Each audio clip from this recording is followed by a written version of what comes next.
Hi, I'm April Lynn Levitt, a coach with The Personal Coach, and today I'd like to talk about how to have an effective team meeting. So first of all, hopefully you are having regular meetings with your team.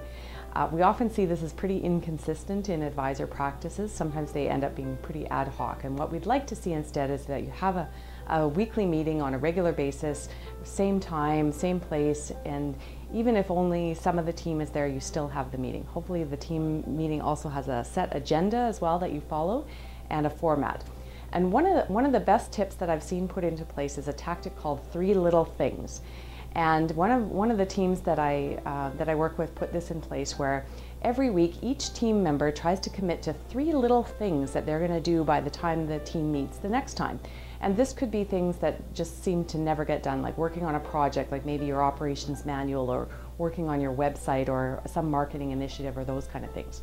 So if this is put into place, each person commits to 3 little things. Say you have a team of 3 people, that's 9 things a week that get done to start and implemented to start moving your practice forward in the direction that you're trying to go.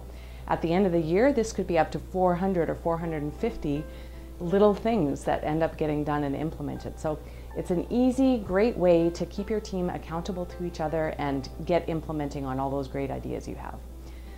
Thank you. This was April Levitt, coach with The Personal Coach.